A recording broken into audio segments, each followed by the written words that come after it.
thought I should have just gotten it shaved. And I could have pointed to my head as the visual aid for the sermon.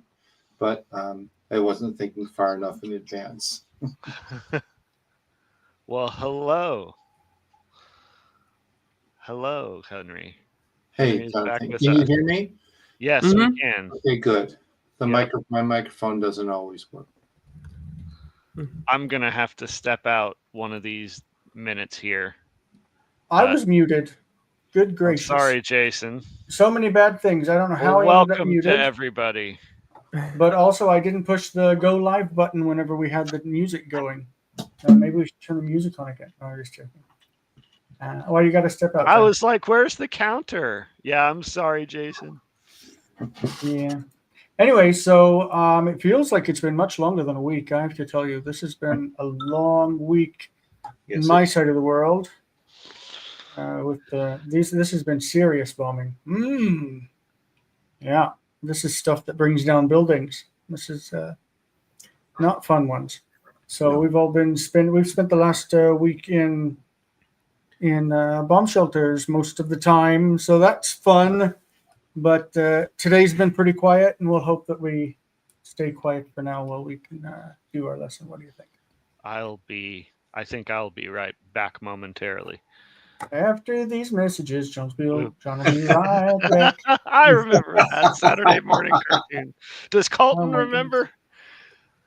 Not those Saturday morning cartoons. No, we are glad. Muriel is glad you're safe, Jason. I don't need to say these things anymore because we have it on the bottom of the screen.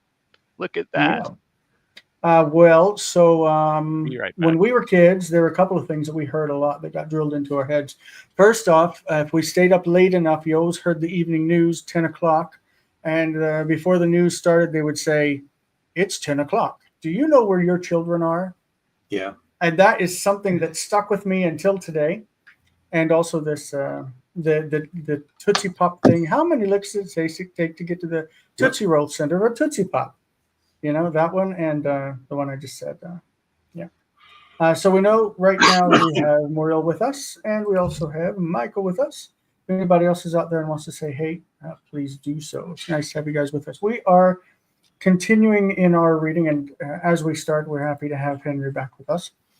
We're continuing in our reading of the story of David. Today is June the 23rd, excuse me, of 2025. And we are in 1 Samuel chapter 28. As a reminder, we have a Patreon site, patreon.com/NeighborCafe. If you are so inspired and would like to go and give me a little bit of money to keep me motivated to get this done, that would be very nice. This is our schedule for the week as normal. First hour is our Hebrew reading that we're doing right now. Then we're doing grammar straight after in the second hour. Tonight we're going to be covering lesson, I believe it's 24, and it is on the PL, Binyan PL, and also the numerals in Hebrew, like 1, 2, 3, 4, 5, 6, 7, 8, 9, 10. This is chapter 28 of 1 Samuel. For those who are paying attention, notice that I have changed the font. The font that my pen, okay. The font that I've been using was called E.B. Garamond. I don't know who cares about this. And I don't know why my pen isn't writing, but E.B. Garamond, it's a free font from Google. And this new font is also a free font. It's called Junicode. If you like it and you want to go get it, it's free for distribution and commercial use. So have fun with it. I like this pretty ampersand that we've got to play with now. Anyway, with that, I'm not going to go over any verbs. We're going to cover enough grammar in the second hour. So we'll just get straight into reading. We're starting today at verse 16. We're in the middle of the story of King Saul going to the witch at Endor, which sounds like Endor, Star Wars, remember. Adel is here, and he says, hey, everyone. And Colton says, Shalom, Adel. Yes, indeed. Welcome. Here we go. I will take verse 1 because there's something I want to comment about, and then we will trade through everybody, and Jonathan will join us as well. So verse 16 says, let me get my pen over here. Okay. Vayomer Shmuel velama tishaleni V'Adonai sar me'alecha, vayhi arecha. Okay, that's a slow reading. Vayomer Shmuel, Samuel said, Velama tishaleni, and why would you ask me? This is, remember this, the volitional sense, the irreal sense of the imperfect. Why would you ask? Why should you ask? Why are you asking me? Okay, why are you asking me? I'm a dead guy, right? Vadonai sar me'alecha. Why are you asking me, or why would you ask me when the Lord, when God has turned away from you? Why would you ask me when God has turned away from you and has become your enemy? Okay, this word is a little weird because it looks like your cities, right, without the yod, arecha, ir, arim, arecha. I questioned myself quite a bit when I was going through this verse because I've never seen this word used like this, but we do, of course, have the word that's tsar, means narrow, but it can also mean an enemy. Sarai, my enemies. It's more poetic. It's like oyev. We know oyev is enemy. So what's going on here? Arecha, arecha. Not a word I'd ever seen before, but if you think about it, it's kind of like this. Reacha. Reacha is your fellow or your friend. So if you've got reacha, the word is rea, and then you switch those two letters around, you get ar.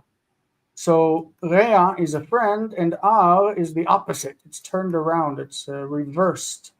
So instead of reacha, we get arecha, and that comes to mean, it seems to me like a play on words. It's not a real word. It's a word that's been created to say it's the opposite of rea, arecha.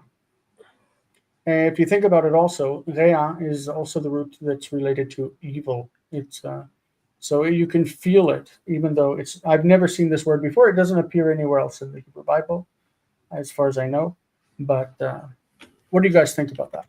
Do you agree, disagree, think I'm going out on a limb, I'm crazy?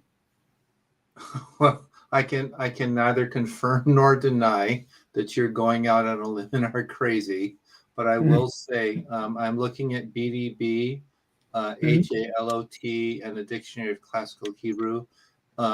They cite an occurrence of this. The Dictionary of Classical Hebrew says that this seems to occur twice in the Old Testament. They cite 1 Samuel 28. They cite Psalm 139:20, and then they say, if amended, the Sioux, perhaps it is uttered to, and it seems to occur twice in the Wisdom of Ben Sira. So none of the lexica raised the question that you raised. Is this an intentional metathesizing of rea into ar? But they list them as separate roots that only occur a couple of times in the Hebrew Bible.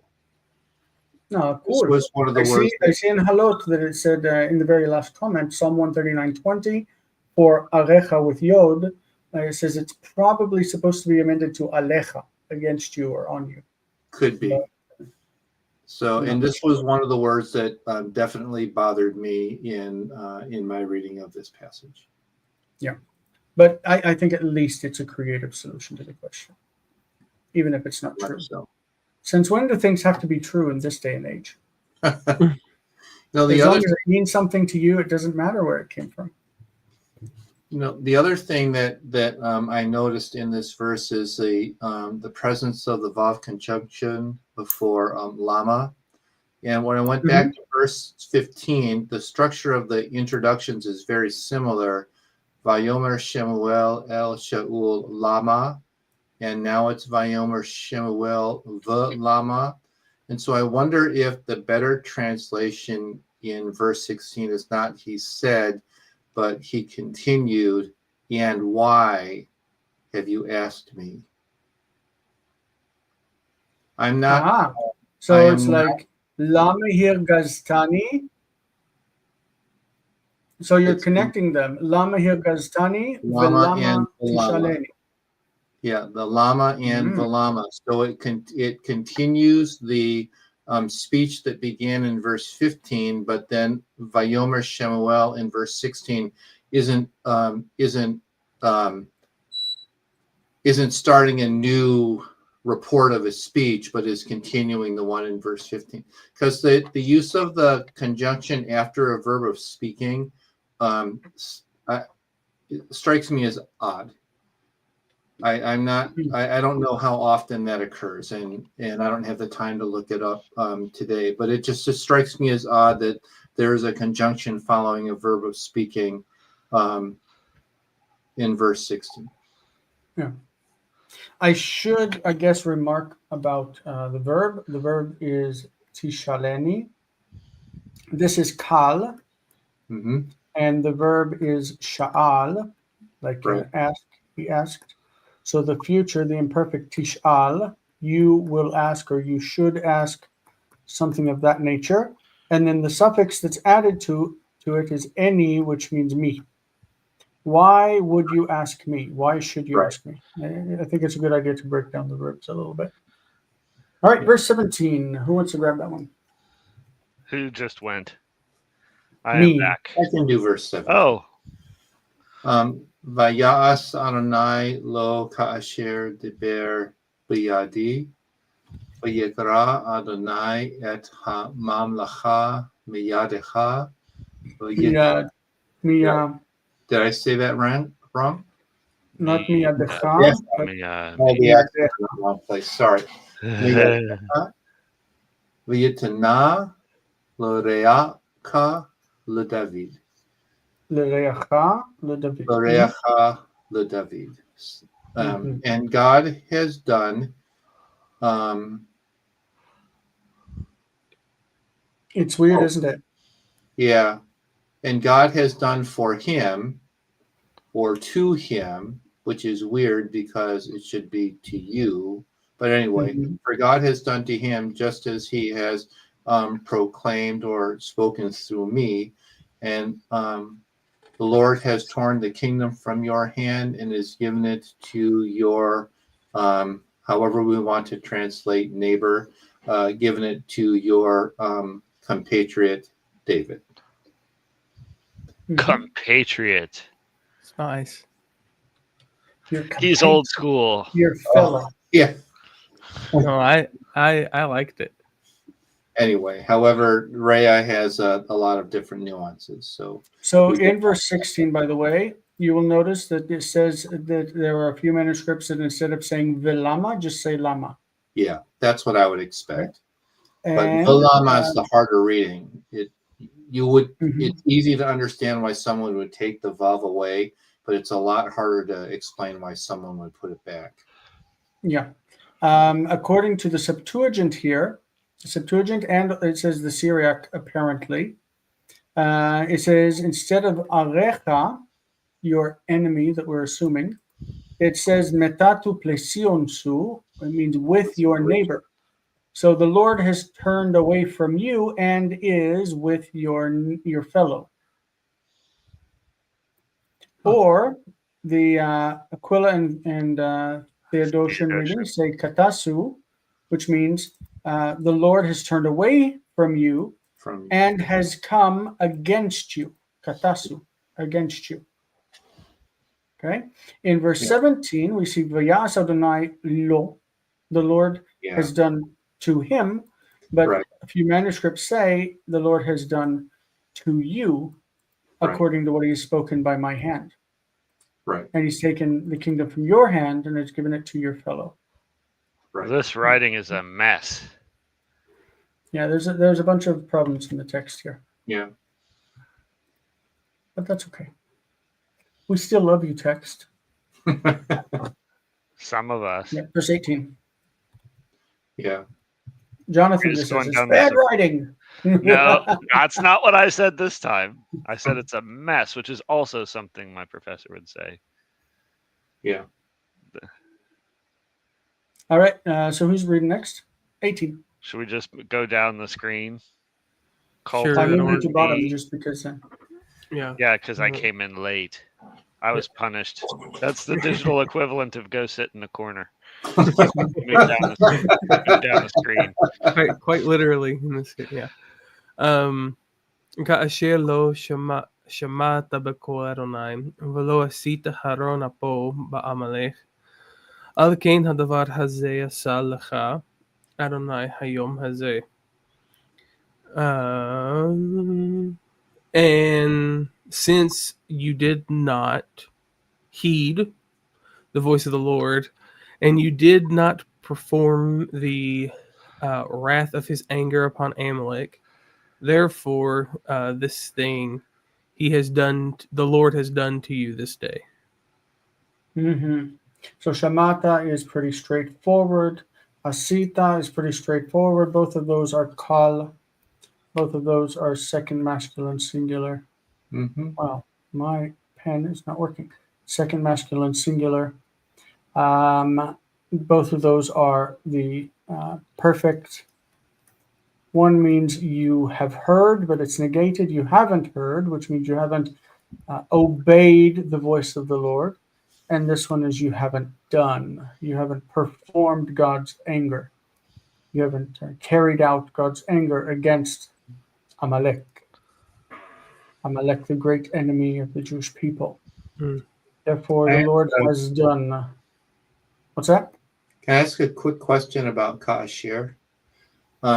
We were also wondering about the structure of that earlier. Well, when I took Hebrew a bunch of years ago, we were taught that even though Ka'ashir is a relative, the relative particle with the preposition in front of it, it's usually better translated because than just as. And so I am wondering if that is still the consensus around that word in constructions like verse 18. Normally we read it as when. When this happened. But that wouldn't make any sense here because they're stating it's because. So if I'm back at Wheaton, I'd be translating this because you did not obey the voice of the Lord, and you did not perform and the it's wrath related to anger. the second particle. Therefore, this thing has happened to you. Yeah. So and I'm I just think wondering if that's Colton still. read it as since. I'm sorry. I think Colton read it as since you did not listen. When we were doing this, when we were going over it before, I started with because, but since felt better just because it was at the beginning of the explanation. Since you did not do this, all right. That's why I did it that way. But I did start with because I don't know why, just in my head, because is like follows the statement. It's like statement because is a conjunction and then the thing in my head. So since made more sense to me to start the phrase. Sorry. Yeah, I was just. And the NRSV has because, so it's definitely doable, I think. Okay. Yeah. So we need to look at this as two phrases. One is the justification or the cause, right, and the second is the result. The result is that God has done this to you today, meaning that God has taken the kingdom away from you. This is punishment. The word al-ken means therefore. This is given the reasoning. Because therefore this happened, therefore this has happened. So so we should read this also as responding to a justification or a reason. Because this happened, that has happened. Yeah. Right. So there's good reason to take this as because or as since. Okay. All right. Jonathan, are you next? I am. Who's next? I am next, but I'm gonna need some help with this. V'yiten Adonai gam et Yisrael imcha b'yad Pelishtim u'mahar ata uvanecha imi gam et machane Yisrael yiten Adonai b'yad Pelishtim.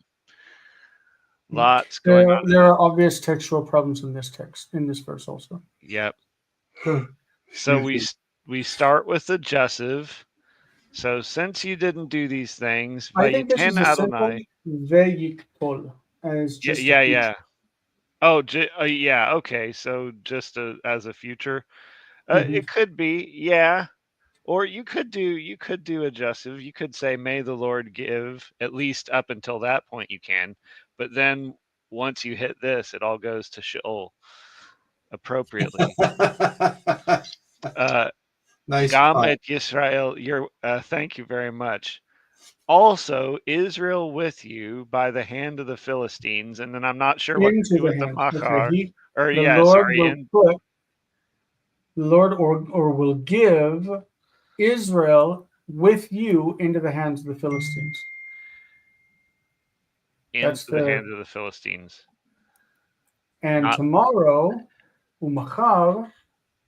and okay, so that was what I was thinking it was. And tomorrow, you and your sons with me. That's And then here's the it's second gam. non-copular, right? Yep. You and your sons will be Who with. will be with me. Okay, null copula, non copula, good. And so here's the second gam finally. Also et machane Israel, also the camp he will give, Adonai will give into the hands of the Philistines. So it's a gam construction, and the second gam is way down Mhm. there. I You don't don't think think so. so?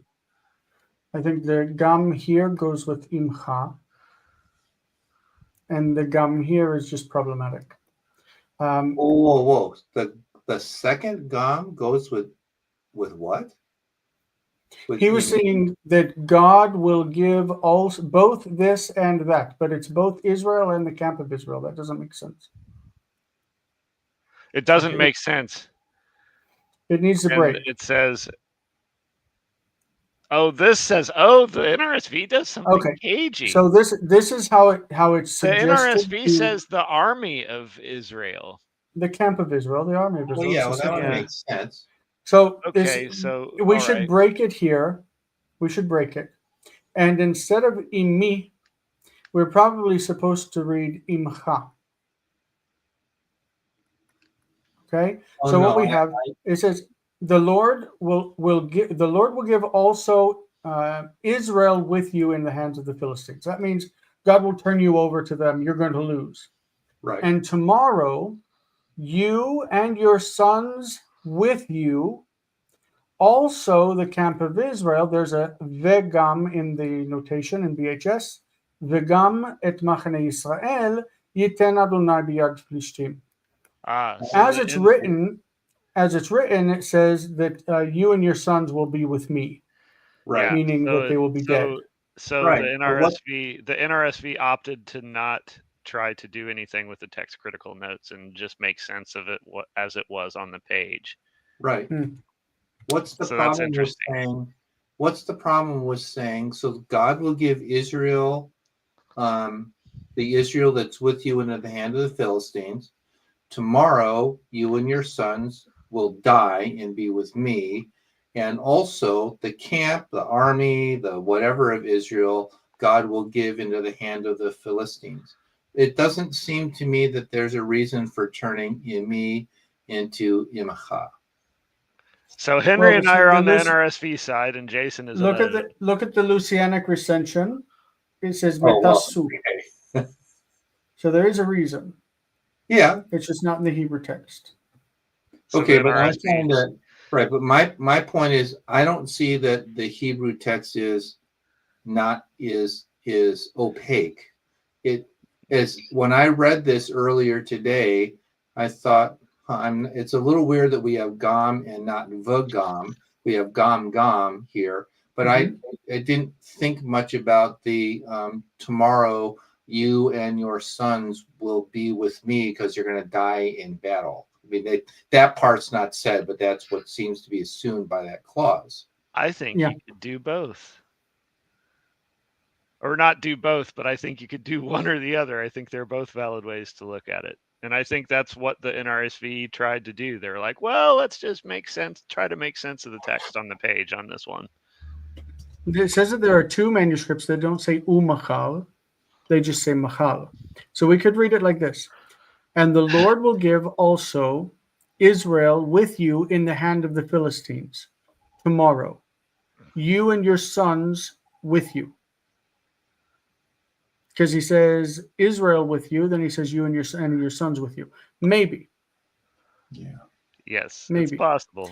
And then it inserts vegam in a few manuscripts, and Yeah. also the camp of Israel will God give in the hand of the Philistines. It would read more nicely if that second gam had a conjunction on it. That's for sure. But it's interesting. Like we find a lot of textual problems in the book of First Samuel. Yes, If you read First Samuel chapter 1 and 2, and you compare it between the Hebrew text and the Septuagint, you find that the story completely changes some of the characters, like the relationship between Hannah and the second wife. Who was her name? What was her name? Nina, I don't remember. The second, yeah. the second wife of Elkanah. I don't If you read the first chapter and compare between the Septuagint and the Hebrew, it makes their relationship very different in each of the texts.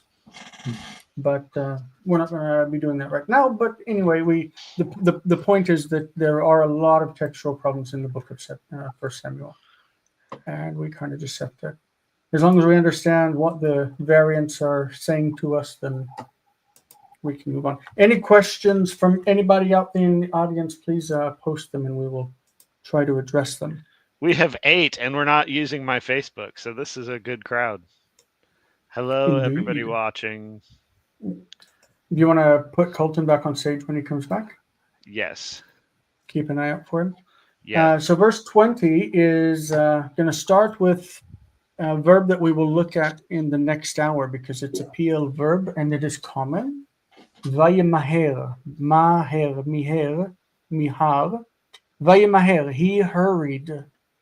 We're going to have it below where here Saul is hurrying, but afterwards the woman, the witch, is going to be hurrying as well.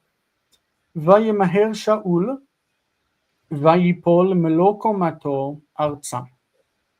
ויירא מאוד מדברי שמואל. גם כוח לא היה בו, כי לא אכל לחם כל היום וכל הלילה. וימהר, he hurried. Saul hurried and fell full of his height to the ground. Full of his height. The fullness of his height. In biblical Hebrew, the word koma, how do I write mem? Koma means height. But in modern Hebrew, this means floor or story of a building. How many floors is it? It's 10 floors high. Koma, komot. But in the Bible, it talks, koma is height, like the height of the ark. Komat ateva. Koma. Vayira me'od, and he was very afraid. Vayira me'od. Midivrei Shaul, from the words of Saul or Samuel. Probably could be because of the words of Samuel, or he was afraid of the words of Samuel. Also, there was no strength in him. Koach lo ayavo, there was no strength in him, because ki lo achal lechem, he didn't eat bread, or he hadn't eaten bread. Kol hayom v'chol halayla, all the day and all the night, meaning all that day and all that night. He didn't eat bread. So if you don't eat, you don't have any energy. You don't have energy, then you fall on your face. That's the lesson of the verse. Verse 21. We would be back to Colton, but Colton has disappeared. So Henry, go ahead. Vatavo Haisha el Shaul, Vayera ki What's that nivchal. one? Oh, Vatera. Did I say Yera? Sorry. Vatera ki nivchal me'od. Vatomer elav hine shama'a shivchatecha v'kolecha v'asim Bekolecha. v'kolecha v'ashim. Bekolecha. Okay, am I saying this wrong just out of laziness? Yeah, you're saying bekolecha, which is normal. You say bekolecha, but bekolecha in pause. Oh, because right, because there's an accent over the accent over the lamed that I missed. Yeah. So again, hine shama'a shivchatecha bekolecha. Va'asim nafshi bekafi ve'eshma et devarecha asher devarti Eli. About time. And there's another PL for you in the Devarech. Yeah. Devarta. And okay, so, and the woman went to Saul, and she saw that he was horrified, exceedingly horrified.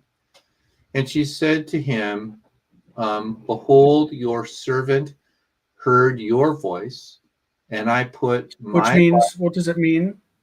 to Shama hear your v'kolecha. voice is to, it's your female servant heard your voice, so she obeyed. But what it's you not. did. But it's not the audio thing that's important. It's not the hearing. It's that she heard what he said and she did it. Yeah, So and it's I not just put my hearing, life- but obeying. right. Isn't that what I? Okay. Well, anyway, hearing your voice does mean it's a Hebrew idiom for obey. That is right. Yeah. And I put my life in my hands, and I heard your words which you spoke to me.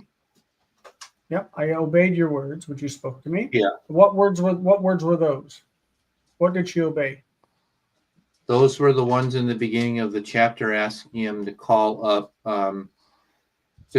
the Elohim from the grave, right? Yep. So it was illegal in Saul's kingdom to go to a medium or to consult someone who gives messages from the dead. But he went to her and said, call up Saul for me. I need to talk to him. And she says, you know that's illegal. I can't do that. And then she says, now I put my life in my hand, meaning that I took my life into my own hands by obeying you, what you Right. told me to do. This has been dangerous for me. Right. Right? Yeah.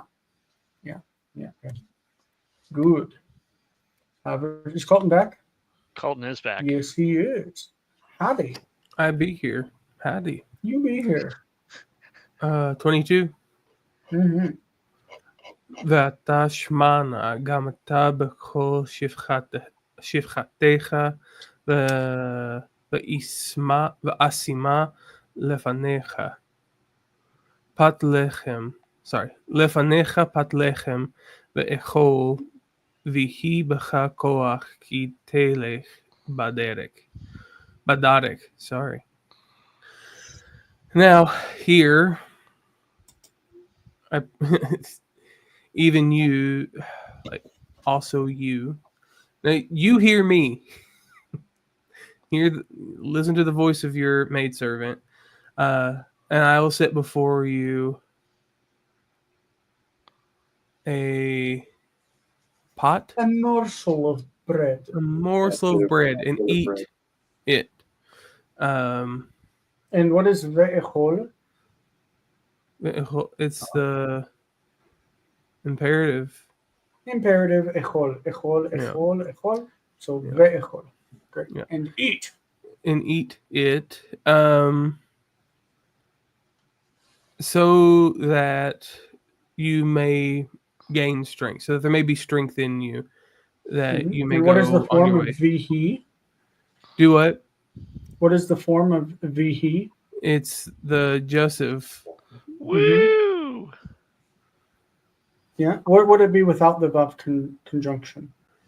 Yehi. Yehi. Mm-hmm. Right, So or vihi. Yehi or. Right. Mm-hmm. Vihi mavdil ben I can't remember what it says, but and let there be a division between whatever the portion of the section of the chapter was. Vihi mavdil, and let it be dividing. Mm-hmm. Okay. Vihi v'chav koach, and that there may be strength in you. Yeah. Okay. Mhm. Oh, I did the rest of it so that you may go on your way. Kitilech badarech. Go Great. in the way, I guess, but yeah. Good. Verse 23. Any questions? Any comments? Hi, Nancy Roach. How you doing out there? Welcome. I hope you're enjoying. And if you've got any questions, post them, and we will. So Get to Colton, are you taking that conjunction key at ki telech baderek as you're not taking it as something temporal, so that there might be with you strength when you walk in the path? Mm. I, Yeah, Colton. Colton, how are you reading that? no, that's not how I took it. But like that you because the Telek is like a that you it to me. I read the Yehi as a subjunctive, and then Yeah. we have another imperfect or Yiktol. I would carry that sense on and saying so that you might go in the way. But if it Um, was a purpose clause, wouldn't it be lama'an instead of ki? It could be, What do you think? but key operates as a We're having a throwdown. yeah. But key No, I'm operate asking a question. It's not a throwdown. no, I'm no. just trying to be question. entertaining. Lama'an You're would good at be that. You're good at that, Jonathan. yeah. No. Don't forget that Jonathan spends about half his week watching wrestling on TV. Half my week. No, eh? Lama'an would make make it explicit, but key can operate that way. And so I'm Yeah, really this is basing it on this the is a problem verb with key. instead of yeah. I don't think there's any reason why you can't do it the way that you're suggesting. At least not any reason. And saying when you walk in the way. Yeah. Or when you walk on the path, Yeah. like when you walk home or whatever. Yeah. I don't think there's any reason why that wouldn't work here. But it could be also Jason? that he's sitting there and he doesn't have any strength because like he fell down on his face, he hadn't eaten anything, and she says, "Here, sit down and eat this, so that there will be some strength in you, so that you can go." Hmm. Like I also would take this as a purpose. Yeah, and the NRSV That you might walk does in. use when. So the Yeah. NRSV agrees with Henry. So there's a story you can tell on Explicit. both sides. So this is the problem with key is that it's very slippery. Yeah. To be explicitly purpose, you would say lama and telech, like you said, and Right. to be explicitly when, you would say kaasher telech. So there's explicit Very ways to say nice. it, and key kind of steps on both of them. I like slippery. Mm. I don't Key know is what that very means. Slippery. I don't know. Jason said that key is very Slippery is when No. when you can't get your No. hands on it, you I can't got nail it. it down. No, It's I like didn't know what Jell-O. Jonathan meant by saying that he liked slippery. It's like slippery I- what? No. I'm not that entertaining. I think a fish, like you grab the fish and you're trying to cut the scales off of it, and you just can't get your hands on it. Yeah. That's yeah. But they say it's like nailing Jell-O to the wall. Well, Jason, that's just slippery. Yeah. So Colton, that was you, which I think now means Jonathan is next, verse 23. Slippery. And he got this Yeah. earlier. By the way, I this know. first verse, the first word in the verse is again a PL. And this exact form appears in the Joseph story with Potiphar's wife. But notice that there's a little diamond above the aleph. This diamond is the Revi'i accent. So in the Torah trope, there would be Vayima'en. But the one that's actually in the Torah in the Joseph story says Vayima'en. It's a very long, drawn out accent called Shalshelet. It's a very long, drawn out because whenever you read the story of Joseph with Potiphar's wife, it wants to stress that word that Joseph was upstanding and he Yima'en. Go ahead. Vayima'en. So but he refused, and he said, well, let me do it in Hebrew first. Vayima'en, vayomer lo ochal, vayifratzu vo avadav, vagam ha'isha, vayishma lekolam, vayakom meha'aretz, vayeshev el hamita. So he refused, and he said, I will not eat. Vayifratsu. So they broke, the two of them, the woman broke through to him, And his servants. his servant, and also the woman. Yep. Mm-hmm. Okay, so they could be they broke in to him, like they broke through to I him like or in the him or broke whatever. through. The BHS suggests that instead of yifritsu, it should be yivtsiru. And then what would Yivtsiru that would be? be they urged him or they coerced him. Oh, they urged him or coerced him. Okay. I like your novel broke through idea. I don't Yeah. know if that English idiom carries over into the Hebrew though.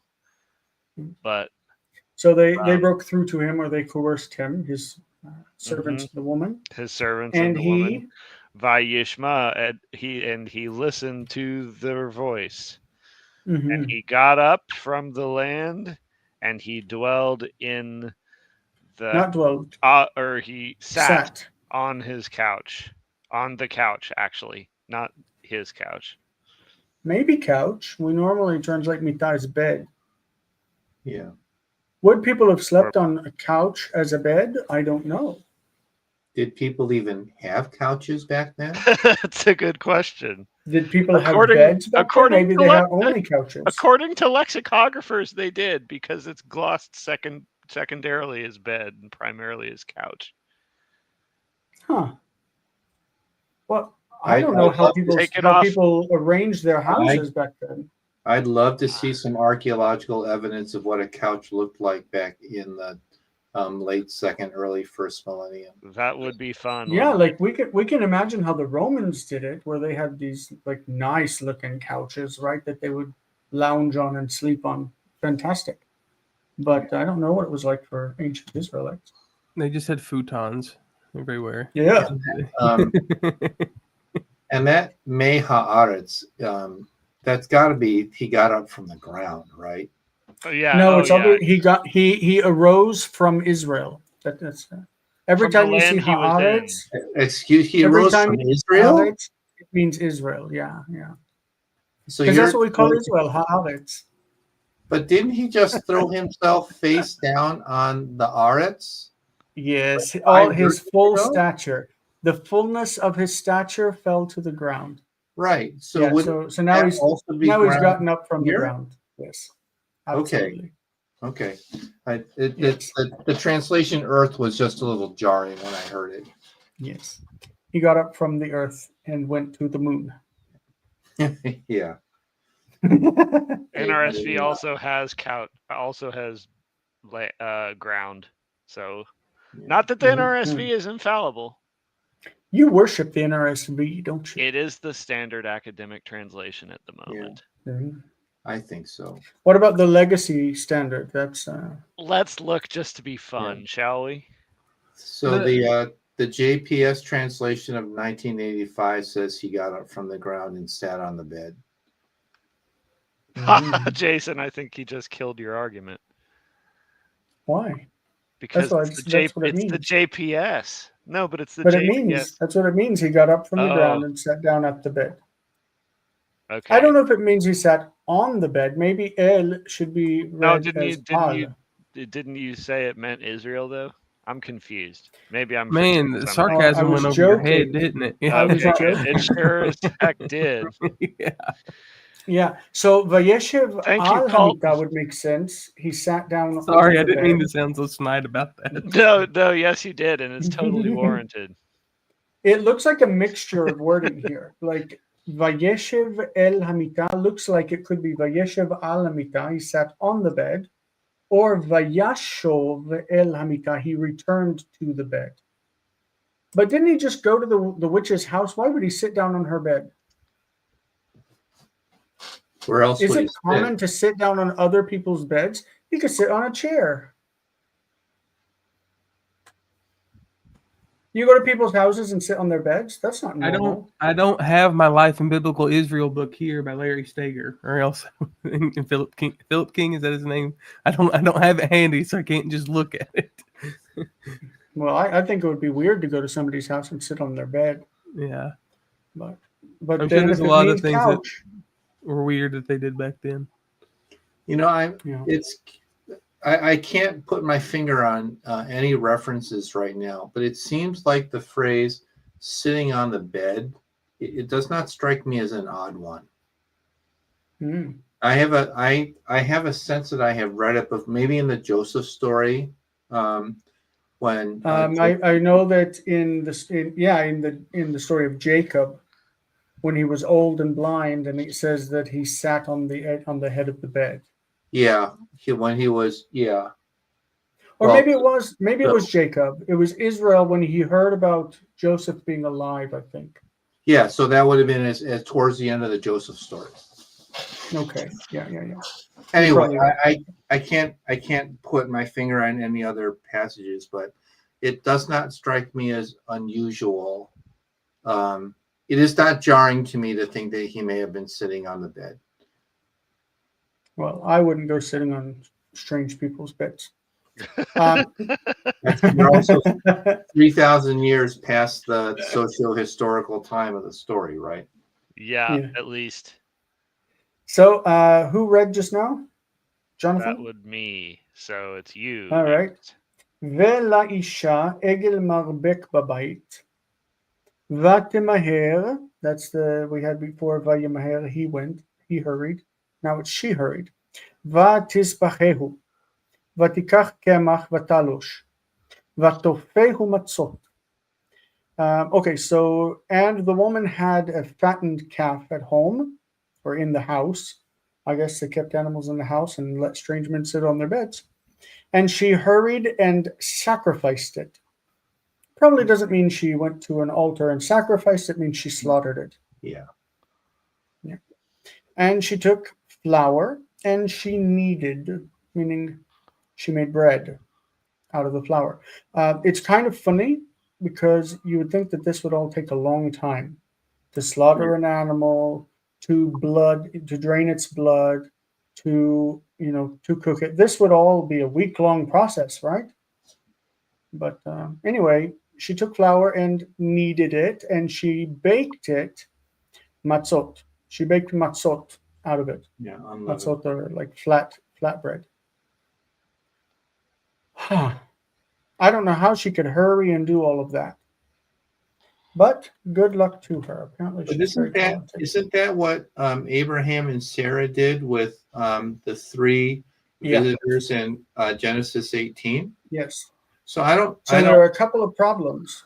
There are a couple of problems with it. Number one, in the Abraham story, before he gave them the meat, he presented them with butter. And there's a problem with kashrut, eating butter and meat together. So obviously there's a chronology thing in the development of this idea of not mixing meat and dairy. The second thing is that whole idea. One of the kosher rules of meat is that it has to be drained completely of blood. Because the law says you shall not eat blood because the life is in the blood. So the meat has to be completely drained. You can't go and kill it and then cut a leg off of it and start cooking it. You have to let it hang and drain the blood. But that would assume that the kosher laws were applicable in the time of Abraham and the time of Saul. And I'm not 1,000% convinced that is true. I'm not either. I think it was a development that came along later. Yeah. So if there's no kosher law that requires the draining of the blood from the meal, then you could kill it and cook it. It might take a couple of hours to get the fire going and all that stuff. But to take multiple days to prepare an exquisite meal like this seems to me to be reading a little bit too much into the text. Yeah, especially because the ghost told Saul, tomorrow you're going to be down here with me. Right. Right. So she don't have time to go through all that process. Of course, maybe if she took 3 days to do it, then the prophecy could have been proved wrong. I'm going to be a jerk here and say 10-minute warning because we have 2 verses left. No, we have one left. We have one verse. Oh, just one. Oh, well, then we'll be fine. Yeah. Never mind. Yeah. And the last verse goes to Henry. Okay, so Henry. Vatagesh lifnei Shaul v'lifnei ha'avadav vayokelu vayakumu vayelechu Balailahahu. And so we have a pay noon verb at the beginning that Oh, what do you mean by pay noon, Henry? the first vowel, the first consonant of the root is a noon. Thank you. But not everybody knows that anymore. How do they say it instead? First First. noon? First name. Oh, really? Oh, Yeah. okay. So, and this is, I think, a hiphil form of the verb. Yep. So she brought something near Mhm. before Saul and before his servants, which the something is presumably the bread and the animal that was the goat that was sacrificed. So she brought before Saul and before his servants, and they ate, and they got up, and they walked. Presumably, they walked away that evening. Well, normally egel is beef. It's a young beef. Egel, like the golden calf. What did I say? Oh, I said goat, I think. Yeah. Yeah. Fair enough. So goat is eyes, but Yeah. egel is Yeah. baby. It's a calf. Yeah. I just screwed up on that. Okay. That word Oh, Henry, quit being vatagesh. so mean to yourself. Goodness gracious. When you were raised the way that I was raised, being perfect is the expectation. Oh. That's why you went into Hebrew studies. So this word vatagesh is, like he said, the hifil of higish. Higish means he presented, he brought close. Right. Higish. We use it today for turning in homework. Magish lamore et avoda. Good. I'll So have to because use it's that in my anything math that you, class next year. yeah, hagesh et avoda. In the non-causative stem, it's a mixed paradigm. This is one of the only examples that I know of a mixed paradigm where you have half of it as kal and half as nifal. So Neat. if you were to look at the past tense, the perfect, I'm going to call it the past because it's easier. The past tense is nigash, which is the nifal, nigash. The participle, the present tense participle, is nigash, which is nifal. Okay, but the future, that is the yiktol, is yigash, which is what? Call.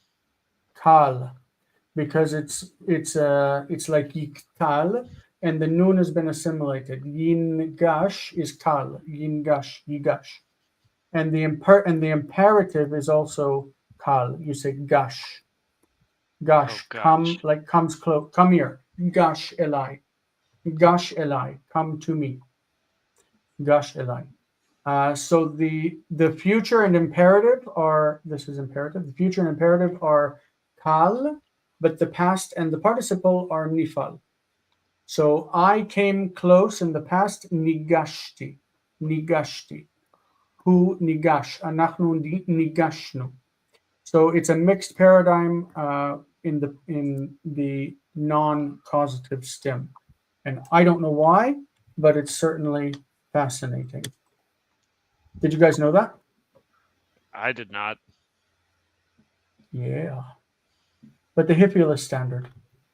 Higashti, Higishu, and so on. Standard. Do we have any questions in the chat before we leave? It's a good question to ask because we have 5 minutes. And the chat's Yeah. quiet. That Again, was in fun. the grammar, we're going to be covering PL and Hebrew numerals. 1, 2, 3, 4, 5, first, second, third, fourth, fifth. So since there's 5 minutes left, I wonder, Jason, if you could think about this problem that's bothered me from the days of my graduate work. In Middle Egyptian, there is a PL similar form where the middle consonant of the root is duplicated. and it functions as an emphatic form of the verb that places emphasis on the adverbial or prepositional component to the verb. So I went to the house. If it is Okay. done in this form, would be it was to the house that I went. So I'm wondering, I've always wondered whether there is any overlap between the Hebrew PL form and this Middle Egyptian doubled middle root, where especially if you have a transitive call that becomes causal in both the PL and the Hifil, well, that becomes some kind of redundant. So what would the difference between the PL and the Hifil of a transitive call be? And I've always wondered whether the PL would be something that could emphasize the prepositional or adverbial complement to the verb as a way of distinguishing the PL and the Hifil. But you know way more about this stuff than I do. But not Middle Egyptian. Well, no, Yeah, I don't know anything about Middle Egyptian. No, it's just you'd have to believe me when I say there is this D stem in Middle Egyptian that places emphasis on a prepositional phrase. On the assumption that that true, isn't something that I've really noticed. okay. What you do notice is distinctions of intensity, like lishbor, to break, and lishaber, to break in pieces, like Yeah. to shatter. Mhm. Lishloach, to send, and lishaleach, to send off, to send away. But apart from that, Well, I anyway, can't think of anything that makes it particularly attached to prepositions. okay. Well, I figured you'd be looking at the PL, so you can bury that question in the back of your head. All right. Well, let's all have a 1 minute. What's the matter, Colton? Sorry. I was talking and I didn't realize I was muted. I was like, don't close. Oh, sorry. Sorry. Nobody wants you to talk today, Colton. That's not my dog. I don't. Oh, that's Henry's dog. I'll always mention too that the PL there is. I can give you there's a thesis or dissertation or something on it about the idea that the PL could be pluractional, meaning that like it's either multiple events of it happening. So that taking shaber, break something, or to break it in pieces is like multiple breaks to the same thing, or it's something that happens over time. So multiple events over a time. And so there's a plurality of the action happening that's built into the PL stem. It's a thought, and that's actually, and part of the thing is that they actually are showing that in that doubled middle radical, where they double the thing, and so they think the form is actually mimicking that kind of activity as well. It's a thought that I've heard. There's another example that's kind of odd with the PL, and I know that we say even in English, if somebody like knows something really well, like you might say he's a walking dictionary, right? He knows a lot of words and whatever. So in Hebrew, when you use that expression, you use a PL, and you say hu milon mehalech, milon mehalech, and mehalech is PL of olech. You don't say milon holech, a walking dictionary. You say milon mehalech, and I don't know why. Like to me, that's a weird use of the PL, but something that might come into your mind later on. But for right now, we got to switch over to the next, and All I'd right, like I will see you folks. 1 minute for a bathroom break. Jonathan, please come on Thursday because we're going to be doing Genesis 3. You have to participate. I will try. All right. We'll see you guys in the next hour. Bye-bye. Bye, folks. Adios.